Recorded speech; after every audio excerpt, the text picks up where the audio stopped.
All right, good morning. Thank you everybody for joining us for another round of 1 Million Cups. We're here every Wednesday from 9 to 10 a.m. How's everyone doing this morning? Christy's great. How about everybody else? There we go. All right, thank you again for joining us. We have another great program ahead of us. A little bit of background information if this is your first time here. We are an educational program produced by the Kauffman Foundation to engage and connect local entrepreneurs while helping build startups on a grassroots level. We'll have two presenters today, 6 minutes each to pitch, and then 20-minute Q&A. Edna is going to be using the mic. We're running around with the mic if you have any questions for your feedback and question and answer session. So please raise your hands high. We will be filming, so we want to hear you and make sure it goes through the recording as best as possible. And then we can't do this without our wonderful vendors. So Kurtu, big thank you for always providing us with delicious treats. And then Shade Tree Coffee Roasters for keeping us caffeinated. Yes, make sure you grab your coffee. And then another big thank you to the deck for being a wonderful host and venue. So big thank you. And then when we welcome our presenters, we always stand up with a big round of applause. So let's practice now. Everybody please stand up. We're going to welcome Baloo from SchoolRush App.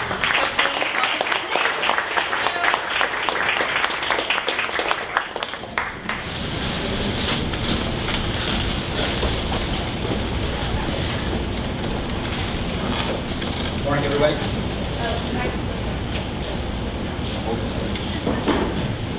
Morning. This is a conversation that happens in every living room at the end of the day when kids come back from school. Hey honey, how was school? Okay.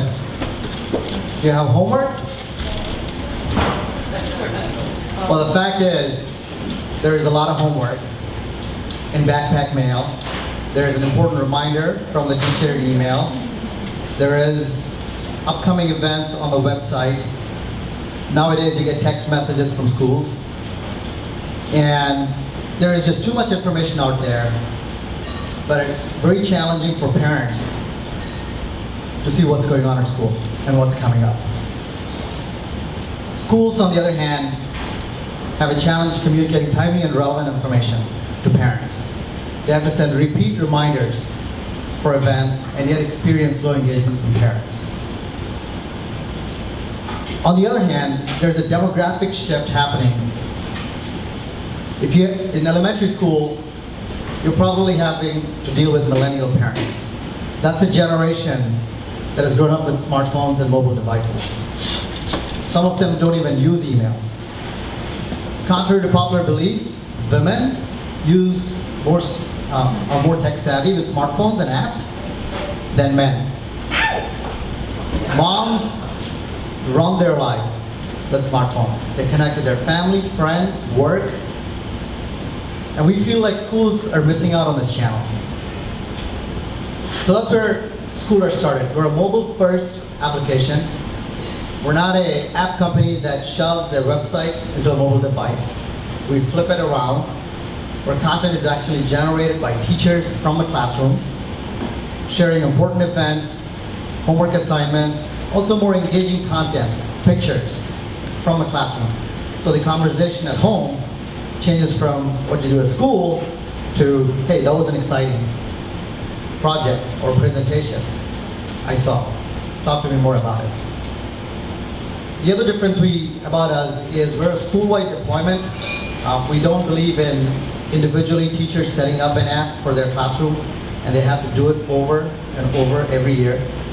And especially if you're a parent with multiple kids, with many kids, which many parents are, you have to track a different app or communication channel with each teacher. So we're a school-based rollout. I can't talk enough about pictures. We're in 40 schools. We load a ton of pictures from the classrooms, and that definitely changes engagement. We have a fully featured calendar. If you're an adult, you have to use a calendar or a planner to plan your days. So there's a calendar built for schools where everything's personalized for a classroom. So as a parent, I only see what's relevant for me. If I have a kindergarten kid, I am not seeing high school events and vice versa. So we really built a tool that a teacher can use to communicate with the parent, as well as the school and district administration can use to communicate with parents. So we support emergency calling and texting in the same tool. So we built this one platform, one app that a teacher or a parent can go to see what's going on at school and what's coming up. So we started 2 years ago, launched with one school, 2014, my daughter's school. And we're going to be in 40 schools. All of them are paid schools. We charge $6 per student per year. It's been a tough, I think, long road, but they're all paid schools. We had $22,000 in revenue last year. We're going to have $75,000 this year. And we just secured a major contract with an SIS vendor, SIS school information system vendor called Harris School Solutions. They have their SIS system in 2,800 schools across the country. They're going to have SchoolRush as an add-on option to their SIS. The first year alone, the revenue opportunity that is stipulated in the contract is $500,000 with 50% year-over-year growth over the next 3 years. That's me and my team. I'm a corporate IT guy.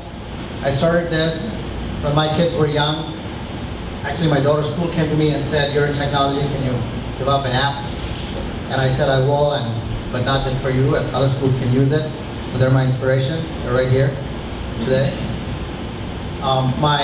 That's my development team, really all over the world, in Chicago, Belarus, and we just recently hired a graduate to do business development.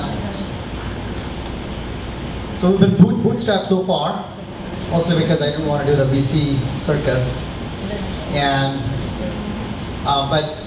because of all the traction we've had, we're raising a convertible debt round, angel round of $250,000. $100,000 of it has already been closed by an investor, so we're looking for another $150,000. So there's a lot of apps out there. There's 2 million apps. We heard from Apple Worldwide Conference this week. But we believe SchoolRush is the only app that is built for both classroom as well as school-wide communications. And we flip the model upside down, where teachers generate the content, and it's not pushing a website to a mobile device. That's all I have. Thank you.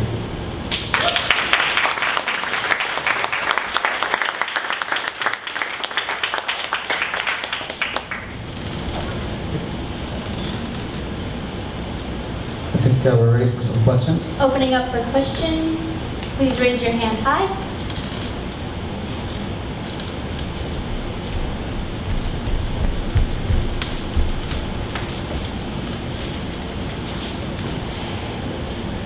So this may be a pretty basic question, but as a former school administrator myself, both in Chicago and here in Dallas, a lot of the populations that we work with are diverse populations. So specifically, a lot of the parents that use the app or might use the app speak different languages. So can you talk about the sort of feasibility of the app interacting with different languages to make sure that it's accessible and user-friendly to parents?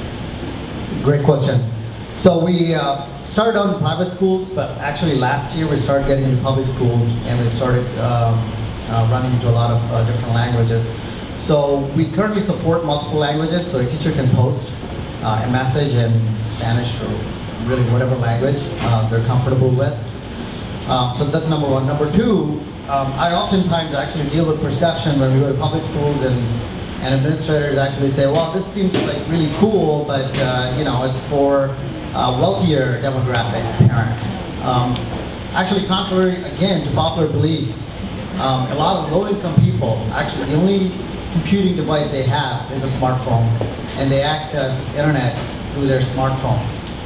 So actually, this is a great fit for low-income demographics.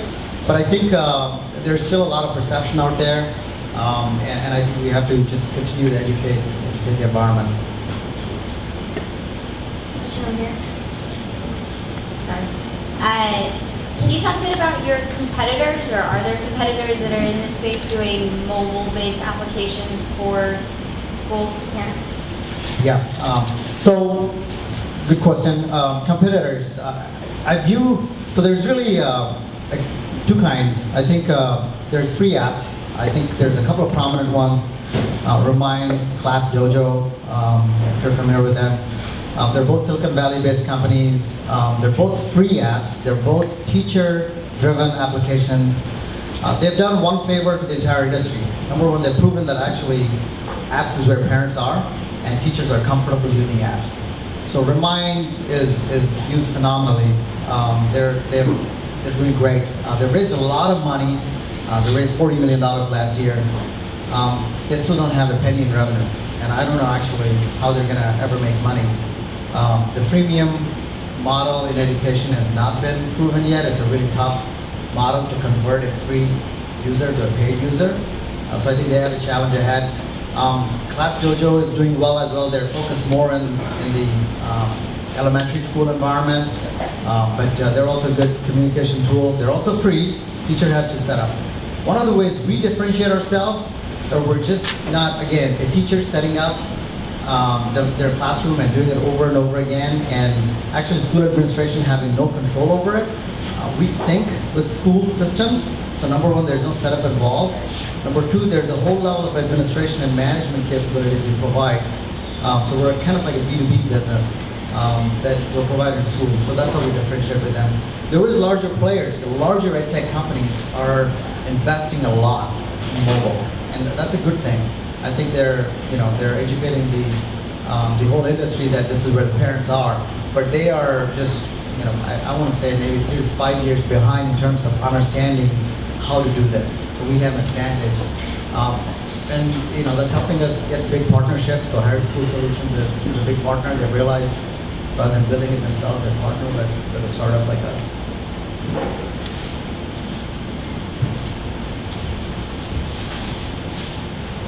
I've been a trustee at an independent school for the past 6 years, and one of the challenges we have faced is finding time for teachers to add this type of communication from the classroom on top of the duties they already have.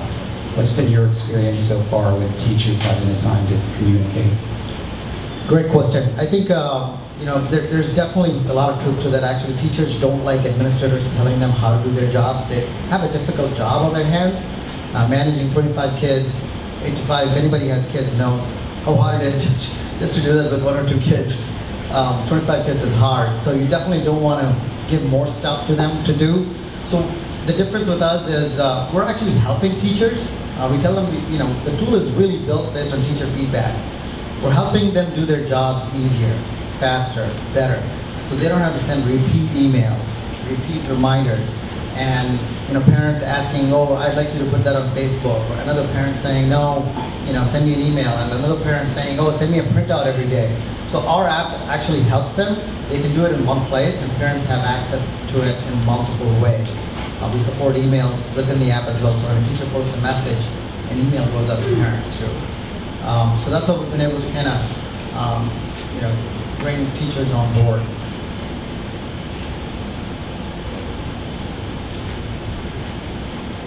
I have 3 kids myself, so I've had that exact same conversation you started with countless times. So I get you solved a problem. How are you marketing and selling it? Or it sounds like somebody came to you initially to solve their problem. Now how are you growing it, marketing and selling it? Yeah. So the first year was just word of mouth. I'm the founder. I actually have technical background, so I'm not a sales and marketing guy, but I have a great set of advisors, and I wanted to hire a sales and development person. First thing they said, no, you got to figure out how to sell this because you actually need to understand the market. So I picked it up myself. A lot of word of mouth. First 20 schools came through word of mouth.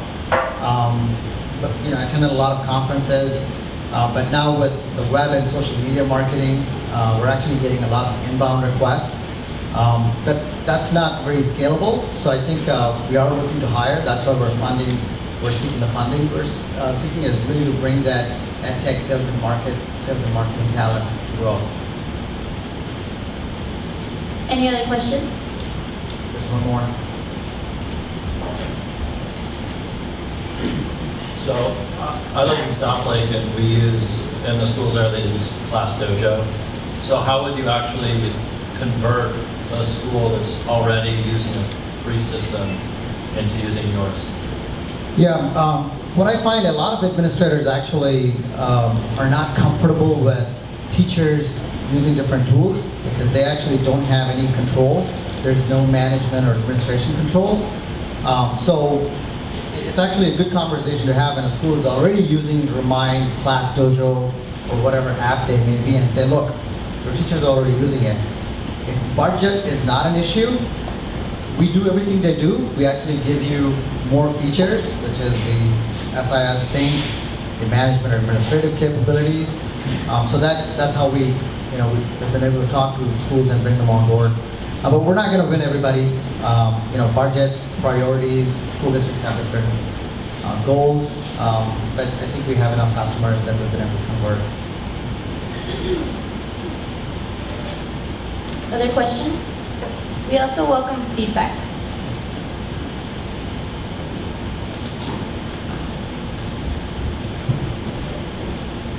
I thought you had a really good presentation. There was one slide, if you go back to the start of your presentation, back one there. So the slide, the part of the slide that I think is really important is the features of it. So it syncs with student information systems is really small text. But it's important for me to understand that point because it's one of the key benefits of your product. So just when you're presenting in this type of audience, it would be helpful to see that type of information more prominently placed. Thank you. Just one thought on the name, School Rush.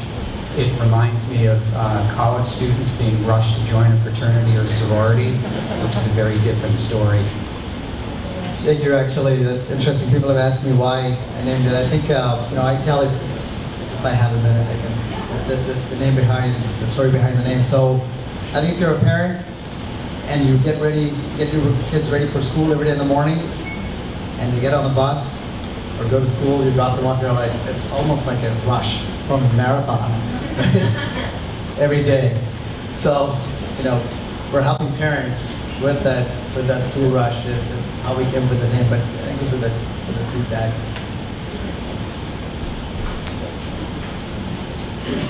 It appears that if the system works and it's working in K 1, 2, 3, 4, when does it stop working? I mean, there's some point where we can't do college, we can't do seniors in high school because those schedules become enormous. I'm not sure I understand the question, but When does it work? When does it not work? What grade level? Does it work in 12?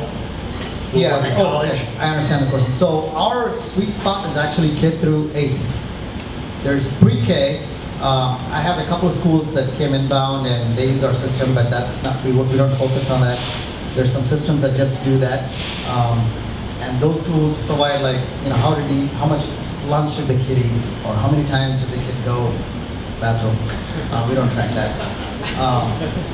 And higher ed, I think there's actually lesser parent involvement, desirably, everybody. So again, that's not our sweet spot, K through 12. High school, some schools say, no, we don't need this, LMS is enough. But actually other schools say, kids stop talking to their parents in high school, so we teachers want to communicate with parents. Other questions or feedback? Okay, last question. How can the community help you? Well, if you're a parent, please talk to us about your school. If you're an investor, please let them know that we're looking for investment. And you can follow us at SchoolRush App on Twitter. That's it. Thank you.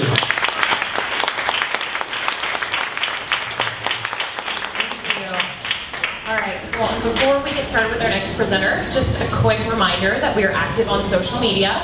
So please join the conversation on Twitter with hashtag #1MCDAL. And then we've included our Twitter handles up here on the board.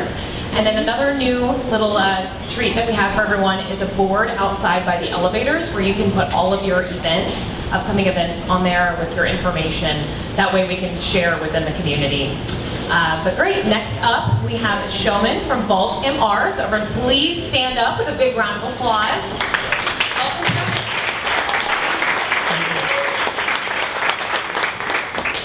Well, thank you for the standing ovation. I hope it's at the end as well.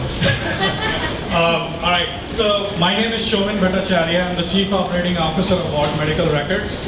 Vault Medical Records is squarely focused on post-acute healthcare, which is specialized hospitals. So rehab centers, you have skilled nursing facilities, not the big hospitals you see when you're driving by 35 or some of the highways here. So let me tell you a little bit about the situation at the hospitals. So today at some of these physical rehab facilities, you have patients at the center, obviously, but this is not a badly put together slide. This is how the communication is actually happening. More than 10 plus clinicians trying to take care of the patients, from physical therapists to nurses to physiatrists to physicians to nurse techs, radiology techs, the names can go on. So the problem is they're trying to put the patient in the middle, trying to take care of them, but the software systems they have today are actually making them work in silos. So this is a personal experience when one of my friend's mother was admitted to a trauma center at this, one of the physical rehab centers. And she was asked the same question from a physical therapist, from an occupational therapist, from a nurse, from a doctor, from a physiatrist. It was very frustrating, not only for us, the family, but also for the patient. So why are the software systems putting them in these silos? They were designed 20 years, 25 years ago in a certain fashion. So what we are trying to do here with our solution is trying to connect the patient, the clinician, and the data together in one platform, which is affordable for these rehab, again, specialized facilities like skilled nursing facilities, physical rehabs. Why is that important? Short-term acute care centers that you see when you're driving by, usually for a surgery, the patient is there for 3 days. In these centers, the patients are there for 30 days, 60 days. They need that more in terms of collaboration. So there are systems out there, as I was saying, which are making them work in silos. We believe at Vault that there are 3 important pillars that we need to execute on: collaboration, user-centered design, and scalability of the architecture. So let me go into collaboration a little bit.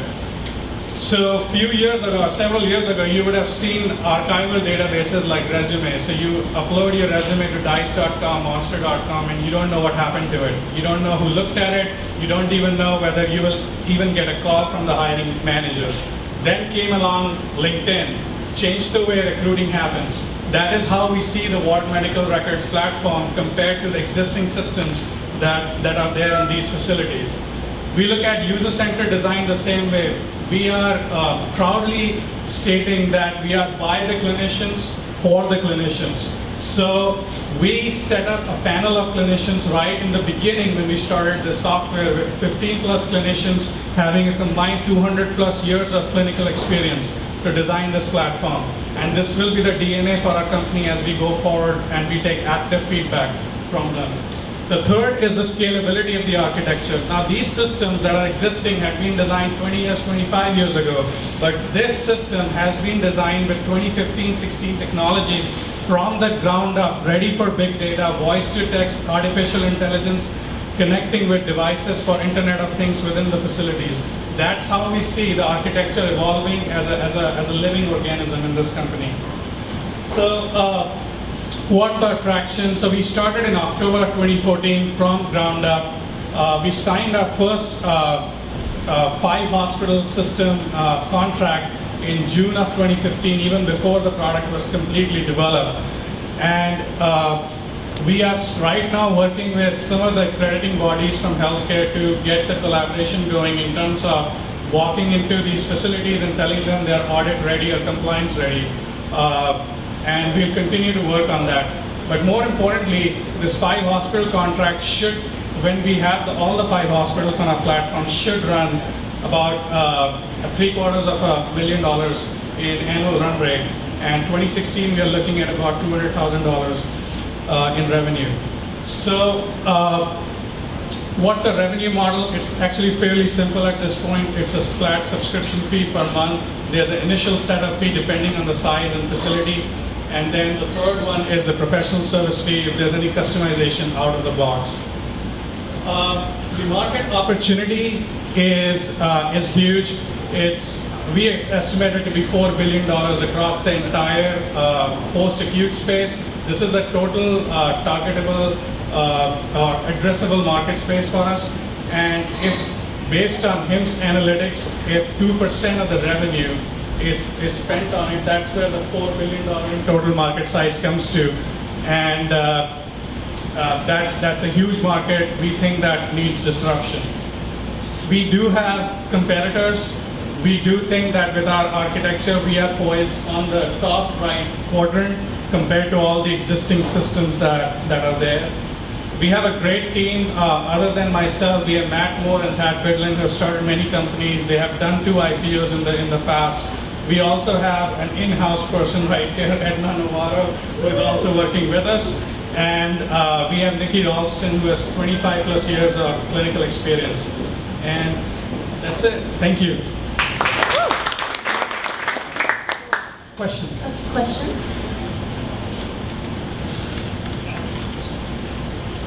Questions or feedback?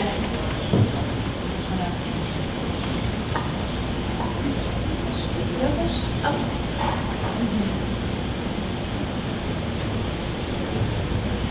On your competitor slide, you have Cerner and Athena Health being your closest competitors. So those are 2 pretty big companies. Is there any reason that they couldn't just update their platforms and go into very similar markets that you're entering? Yeah, so that's a great question. So one of the things I'll tell you is that when we put the competitive landscape here, we were looking at rehab. So we had put Cerner and Epic to be out of the space they are right now playing. In many other hospitals we go on, if they have Cerner or Epic as a bigger part of the hospital system, we actually integrate with them.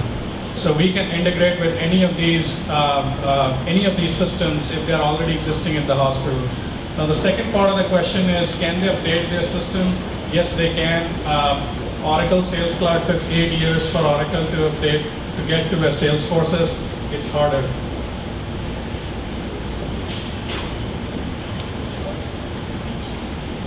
Other questions?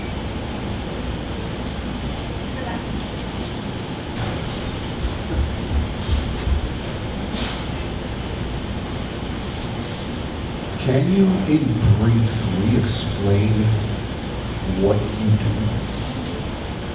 In brief. Yeah, so we are an enterprise SaaS product, clinical product for hospitals, where clinicians, like nurses, therapists, everybody can document the patient's medical history, medical journey, and interoperate with any other systems that exist.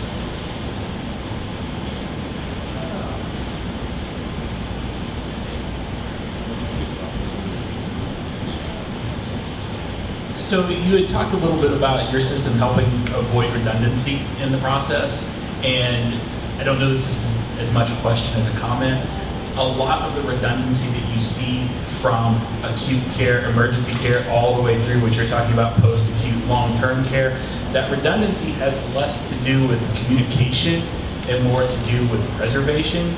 And a lot of those people ask those same questions again and again and again, not because they don't have the answer, but because they're looking for change, they're looking for difference, and because they're wanting to work off of their own license and their own impressions, because taking someone else's word is a really good way to lose your license when they're wrong or you don't follow up. So I don't know that that's necessarily the strongest sales point for you to throw out up front that, hey, we're going to cut down on redundancy. As a patient, I really want it, and that might be something that your clients are looking at as well. Yeah, absolutely. So one of the ways to approach it is, if you approach a patient and say that, where do you live? Versus actually if you tell the patient that, or ask the patient that, do you live at a townhouse or townhome, a 2-story townhome, and they can verify that. So when we work with CIHQ, which is one of the accrediting bodies for healthcare, that's the perspective you have to take when you're asking these questions to the patients. Right now, one of the number one reason we see at the hospitals that they are asking redundant questions is they don't have the information in front of them about the patient. And that's where all these patient-centered approaches, even from CMS, are going to make problem-based, patient-centered approach towards solving the problems is based on that, because they want you to ask intelligent questions that the patient actually feels you know about them, rather than going blind. That's what we have seen. So, Mike, so is then your solution that you're trying to focus on the hospital outcomes, which is what that's all medical wants right now is this positive outcome, right? We want CMS to say right, we want joint commission to say right, we want HICS to say right, we want all these things to say that we're good because of these patient surveys, and therefore it's your solution targeted for giving you positive feedback in those patient surveys? So it's not just patient surveys. So going into more clinical details, there are things like scorings that are done on how patients are improving from day to day.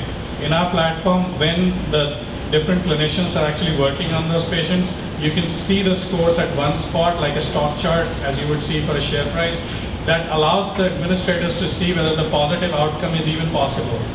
Or if it's not possible, when can they intervene real time to fix that? So it's not just a patient survey that drives the product. It's actually a reimbursement question too. You may have mentioned this in your presentation, I might have missed it. Are you currently functional, like in hospitals? How many clients do you have, and what sort of feedback have you gotten from them as far as like product validation? Yeah, so in that 5 hospital system, we are live at the first hospital. We just launched a few months back, and then we are going live in the second hospital end of next month. And right now we have more than 100 patients on the platform and about 75 users that comprises of 15 different disciplines at the hospital.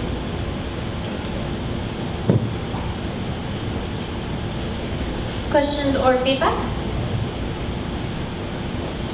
Okay, what can the community do to help you? We are actively recruiting at this point. We are on AngelList job board. We are also on the Launch DFW job board. We are also looking at starting our next round of capital, which will be about a $3.5 million round. And so I think there are a lot of different ways the community can help us. Okay, thank you. Thank you so much.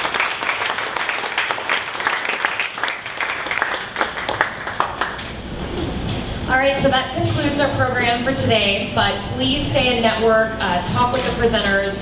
If you have any questions for Christy, Edna, or I, please come find us. Also email us, dallas@1millioncups.com. We'll have the newsletter ready for you Monday with the video, so please subscribe. And we also have tours of the deck with Emmanuel back there. So if you would like to see the space, please stay. All right, thank you so much. We'll see you next week.